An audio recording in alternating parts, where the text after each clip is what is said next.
नमस्कार दोस्तों। पिछले लेक्चर में हम लोगों ने देखा कि रन टेस्ट क्या होता है। आज हम थोड़ा सा समझने का प्रयास करेंगे कि मैकनेमार टेस्ट क्या है। मैकनेमार या मैकनेमार टेस्ट इसको बोला जाता है, ये क्या होता है और ये किन परिस्थितियों में लगाया जाता है। तो देखिए, नॉर्मली जो है जब आप बात करते हैं पैरामेट्रिक या नॉन पैरामेट्रिक स्टैटिक्स की, तो पिछले लेक्चर में भी हमने बताया था कि जो एजम्पशंस होती हैं आपकी रैंडम सिलेक्शन की, होमोजीनियटी की और जो है नॉर्मलिटी की, अगर उसको टेस्ट फुलफिल कर रहा है तो वो जो है वहां पर पैरामेट्रिक टेस्ट होता है। अगर फुलफिल नहीं कर रहा है तो नॉन पैरामेट्रिक टेस्ट यूज होते हैं। ठीक है। अब देखिए, अगर दो मध्यमानों की तुलना करनी हो, ठीक है, दो मध्यमानों की तुलना के लिए आप टी टेस्ट लगाते हैं।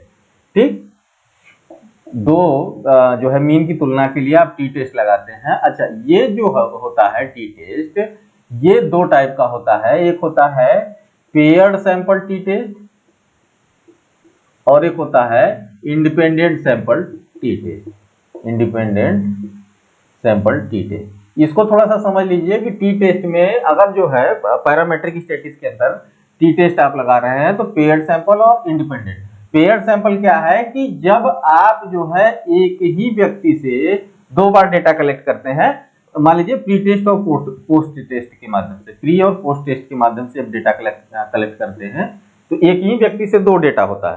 ठीक, ऐसी स्थिति में आप जब टेस्ट लगाते हैं या दो मध्यमानों की तुलना करते हैं तो वो टी टेस्ट पेयर सैंपल होगा। ठीक है।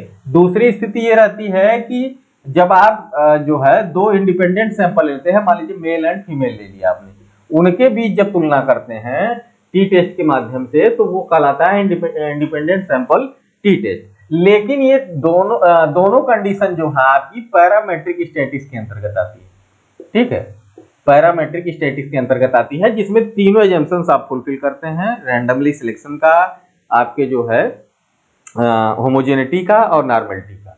लेकिन अगर मान लीजिए डेटा आपका जो है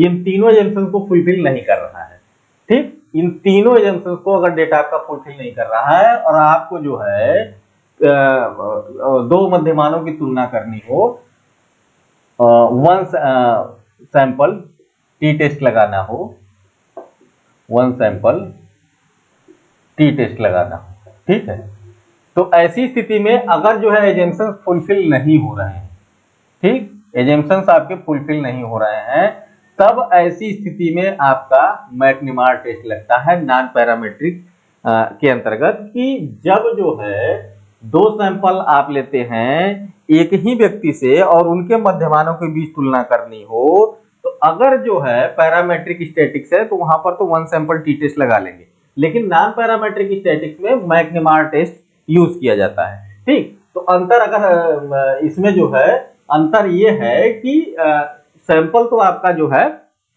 एक ही व्यक्ति से दो बार लिया जाएगा, लेकिन वो जो है एजम्पशंस जो होती हैं वो फुलफिल अगर जो है नहीं हो रही है तभी मैकनेमार टेस्ट आप यूज करेंगे।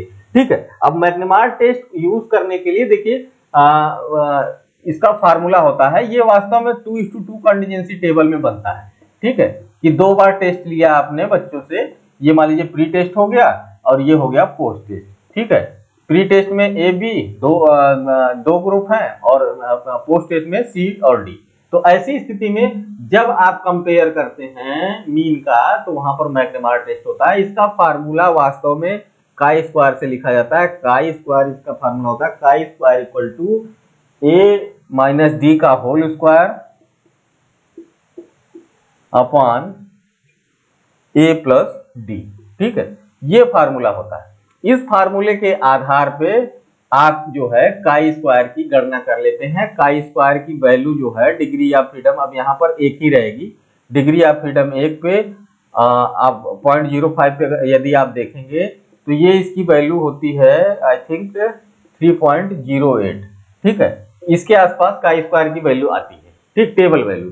तो ये टेबल वैल्यू के हिसाब से अगर टेबल वैल्यू के ऊपर काई स्क्वायर की वैल्यू आ रही है तो आप कहेंगे कि सिग्निफिकेंट डिफरेंस है। अगर टेबल वैल्यू के नीचे आ रही है तो कहेंगे कि प्री टेस्ट और पोस्ट टेस्ट में कोई सिग्निफिकेंट डिफरेंस नहीं है। For McNemar test in non parametric, इसको ध्यान रखिएगा, नॉन पैरामेट्रिक स्टैटिक्स के अंतर्गत वन सैंपल टी टेस्ट की जगह मैकनेमार टेस्ट यूज किया जाता है। ठीक, अब एक एग्जांपल लीजिए कि मान लीजिए एग्जांपल से थोड़ा सा ज्यादा क्लियर होगा कि मान लिया हमने कि 25 जो है सैंपल साइज आपका 25 है, एक सैंपल बच्चों का है, 25 स्टूडेंट है, जिसमें हमने उनको जो है क्रिएटिविटी टेस्ट दिया। ठीक है, क्रिएटिविटी टेस्ट दिया जिसमें जो है अधिक और कम, अधिक सृजनात्मक बच्चे जो है पाए गए 5, ठीक है, और कम सृजनात्मक पाए गए 20। ठीक, इसके बाद हमने जो है उनको 6 महीने की ट्रेनिंग दी। ठीक, 6 महीने की ट्रेनिंग दी बच्चों को।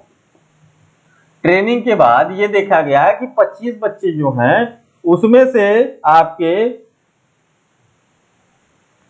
5 अधिक सृजनात्मक पाए गए, और जो है 20 में से ये जो 20 बच्चे हुए हैं इसमें से 5 मतलब 4 अधिक सृजनात्मक पाए गए, 1 कम सृजनात्मक पाया गया। ठीक है, और इसमें से 12 अधिक सृजनात्मक पाए गए और 8 कम सृजनात्मक पाए गए। ठीक है, अब संख्या चेंज हो गई, तो इसका 2:2 कंटीजेंसी टेबल अगर आपको तैयार करना हो तो कैसे तैयार होगा इसको देख लीजिए। ये जो है ये हो गया आपका यहां पर प्री टेस्ट और यहां पर हो गया पोस्ट टेस्ट। ठीक है, प्री टेस्ट और पोस्ट टेस्ट।